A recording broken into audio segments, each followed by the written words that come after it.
It takes a lot to get to a retreat. You may have been quite busy in the last days or weeks preparing to come. So tonight, simply settling, simply landing here completely, to physically settle into your spaces upstairs, your living spaces, and to settle into the space down here in the meditation hall. It can be that the bodies have arrived here, but the mind is still partly at home, partly out there. This is normal. It's the usual thing at the beginning of a retreat. So please don't fight that, don't resist that. But rather holding that kind of schizophrenic feeling with compassion. And doing whatever you can do to actually fully arrive, really supporting that, inclining to that. Because we create together a space, a container of retreat here. And it's something we actively engage in. It doesn't just happen. So one of the obvious first aspects of this container is silence. Once upon a time, silence was easier because nobody had mobile phones. And we're not naive. We know you all have phones. I kindly ask and actually beg all of you to support your own practice and the practice of other people by doing whatever you need to do tonight to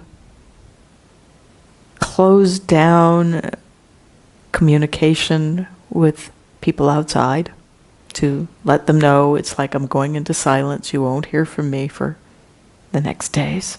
In some retreats, people put a basket in the front and have a whole ceremony about people turning in their phones. I don't want to do that. But you can have your own little ceremony of turning on airplane mode and really feeling the relief of that.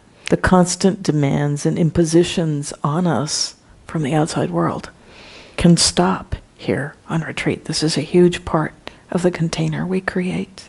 If you have responsibility, for example, for an elderly family member and need to be in touch with them, please connect with us about that so that we know that's what's going on. And if you have any medical or physical issue that arises on retreat, please don't log onto your phone and look it up on Google. Exactly. Ask Alessandra, ask Jani. They can help you with whatever it is. The silence here physically is much simpler.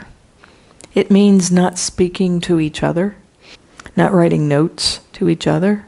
But of course you can speak to people in the kitchen or Alessandra or Jani. But if something feels really urgent, before you do that, check to see if it is really urgent. It might not be. So not speaking to each other, minimizing how much you communicate with us. It also means reading, listening to things on your devices, and extensive writing. You may want to write just a few notes about your practice, but please limit these to just what you are experiencing. If you keep a journal or have that kind of writing practice, it's very, very helpful for this time of retreat to simply pause that, to put it down. Vipassana practice deepens as we develop concentration, and especially at first, this can be quite fragile. So you spend quite a lot of, we as practitioners spend quite a lot of effort supporting that in the intensive practice, the sitting and the walking practice. Reading, writing, communicating is like putting a pin in a balloon that you've just blown up. And as the mind gets quieter, you really do notice that effect. You have to start all over again. So the silence makes it so much easier to deepen in the practice. Please support yourself in this. The next aspect of the retreat practice, or the retreat container that is supportive of the practice is the schedule. So it's posted various places around the building. And what's really wonderful about this is you don't have to decide what you're going to do. You just follow the schedule. It's really easy. People have various relationships with the schedule. Some people feel the schedule as prison, other people feel as security. Please find your balance in this. You don't have to be the first person to arrive in the morning and the last person to arrive at night or to leave at night. Just relax into the rhythm of coming in here and then going out to walk and coming in here and going out to walk. It allows relaxation. That's the intention of it. And it provides, especially at the beginning, a really valuable discipline. It's so much easier sitting together in a group with a schedule than it is trying to do this by yourself. And so the sitting together is one of the biggest supports of having a schedule like this. Somebody in the Metta retreat was saying, it's really different sitting together like this than sitting for an online retreat. Here we come and we sit in the meditation hall and we walk and everybody is doing the same thing. It's immensely supportive. But they were also saying, on the online retreat I could turn the monitor off and go open the refrigerator. So it can be a challenge because there's no escape. There's no way we can avoid the practice if that's what we want to do. But please incline mostly to the beauty of this form where we sit and we walk and we practice together. In the silence, there is quite a beautiful intimacy that develops amongst us, even if we're not looking at each other. So I don't know some of you, I know some of you. Right now it feels like something new being in here together. It won't be long before we feel like Dhamma family, because that's what we are. There's the silence, there's the schedule. Two things I bring to this container are meetings. You will meet with me twice in the course of this retreat, or I should say twice individually, and then once also as a group. These are short meetings, but they can be very supportive of the practice. And I wish I could do what we do in Myanmar, which is to meet every day with everybody. But there's only one of me and almost 30 of you, so it's just not possible. That said, if there's something urgent you want to connect with me about, please do ask. Don't sit here on an active volcano, just trying to take care of it yourself if you need support. And the other thing I will be doing every night is sitting here and speaking. And I feel a lot of compassion for Donatella because she does such a wonderful job, and sometimes I go on and on and on. Donatella is my voice, and I think we're a good team. I also wish I spoke Italian. There's also other people that will translate in the morning and in the afternoon, so... Yeah. So I'll be talking every evening. I'll be giving a Dhamma talk. And then in the morning and first thing in the afternoon, I'll be, primarily in the morning, but a little bit in the afternoon, giving either instructions or encouragement. And you'll hear more from me in the first days of the retreat as time goes on, that there is less of a need for that. So the last aspect of the container of the retreat I want to highlight is ethical conduct. This is really precious in this world these days. It definitely goes against the stream of what most people are doing, and it directly supports the practice. I actually cannot underestimate its importance, or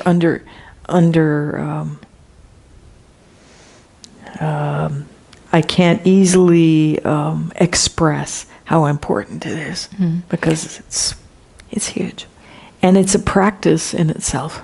It both supports our practice in here, our formal intensive meditation practice, and becomes a place of development of mindfulness in our general activities. To cultivate these precepts day by day requires mindfulness, and you can never have too much of that. And often it's as we leave this room that the continuity of the mindfulness begins to get a little less reliable. But following the precepts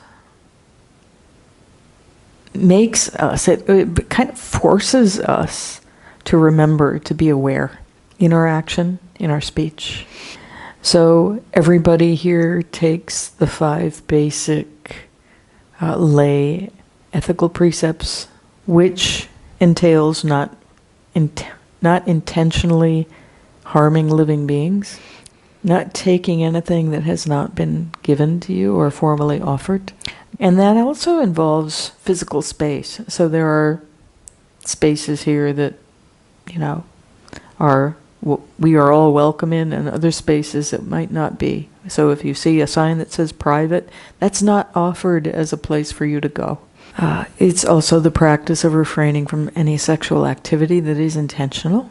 This includes subtle things like flirting with your eyes, so not just the gross aspects of touching other people. The next precept is about speech. It's not lying.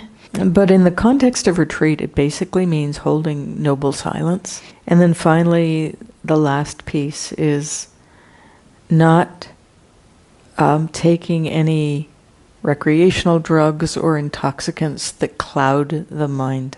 If you are taking prescription medications that have an effect on the mind, maybe they make you drowsy or they do something in the mind, please continue to take them. This precept doesn't mean go off your medication. And there's a 6th precept that we all take, which is not a precept to refrain from anything, but a precept to cultivate loving kindness.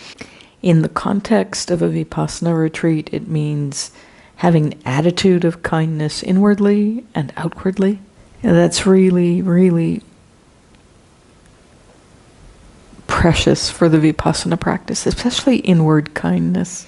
I'll have more to say about that in the instructions, but just having an attitude of friendly interest towards whatever arises is necessary in the Vipassana practice. So these are the basic precepts. I also invite you, if it is supportive of your practice, to take 3 additional precepts. The first is to refrain from taking solid food after lunch until the next morning. And this can be amazingly supportive of the practice. Because once you're done with lunch, you're done. You don't have to deal with food for the rest of the day. Nor do you have to digest it in the evening when the energy is already naturally fairly low. So it's amazingly conducive to wakefulness. And the kitchen will offer juice to those of you who want to take this precept.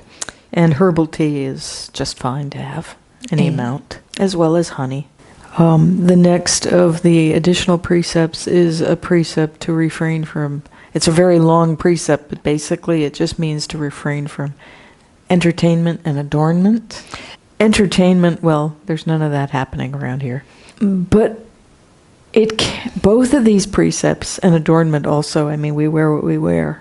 Nobody cares. It's such a relief. It's easy to overlook this precept if you are taking it, but it's actually quite profound. So on a day when maybe there's a meeting with me, is there a desire to look a certain way? Choose your clothes so you don't look like, just like you've been looking for the past days. Not that I care. I don't, actually. Or is there just a habit of choosing your clothes so that you're color coordinated? Oh, that looks nice. Adornment. As Bianca knows, because she's practiced in Burma, when people come to Burma, you wear a uniform as a yogi. Either it's monastic robes, or as a lay person, particularly women, it's a brown long skirt like what I'm wearing, plus a white blouse and a brown sash like this. And everybody wears exactly the same thing. And it's quite something to see really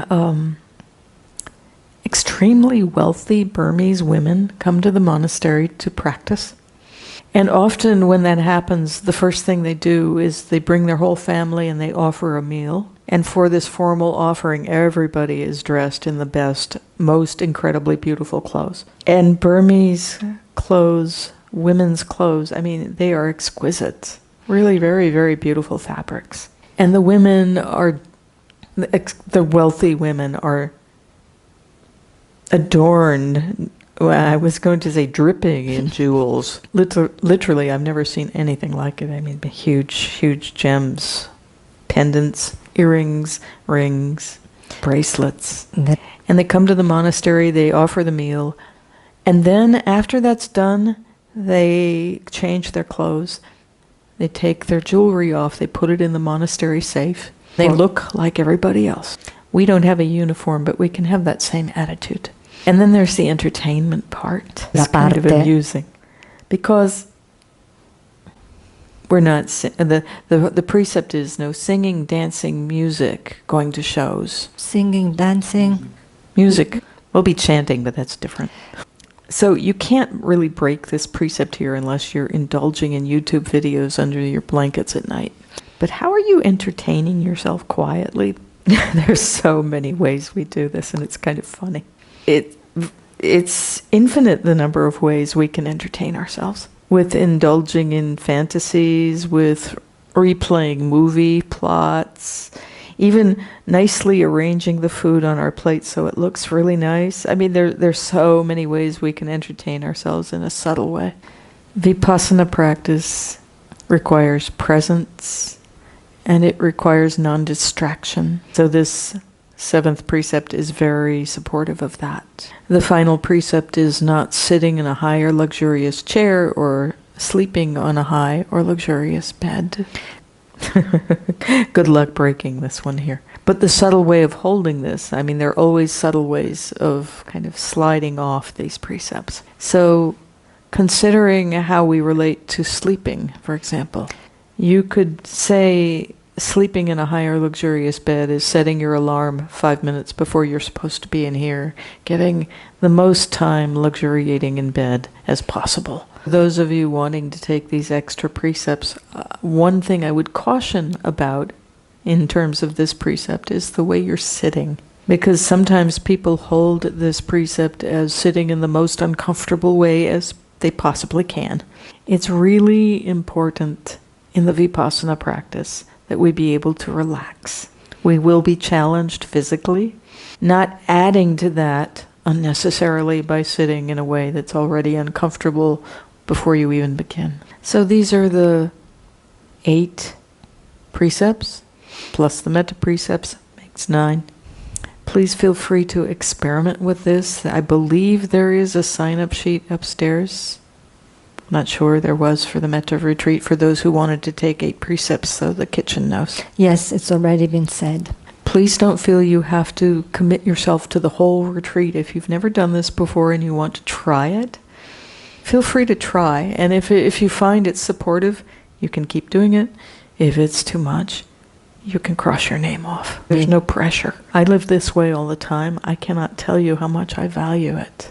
The mind is a much quieter place, and that directly supports the practice.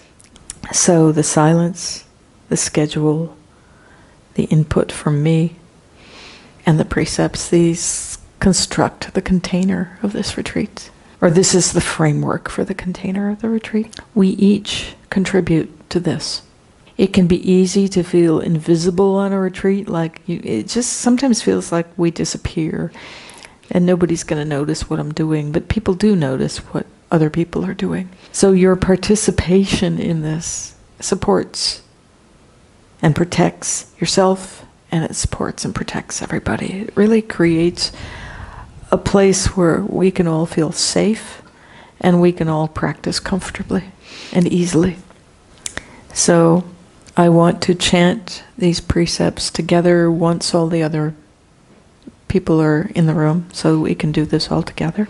And really encourage you to, tonight, doing whatever you need to do to completely engage in this process, in this building of this container. So settling into your spaces so that you can relax and are not too active. Doing whatever you need to do by way of communication with the outside world to say, ciao, ciao. Really giving yourself the time tonight to completely arrive. So we begin the practice in the morning before breakfast at 6:30. Tomorrow only, please consider this optional, but after tomorrow, please come. But if you're exhausted from getting here, from traveling here, from doing whatever you needed to come, please take rest. I mean, it's really important to have that foundation for the practice.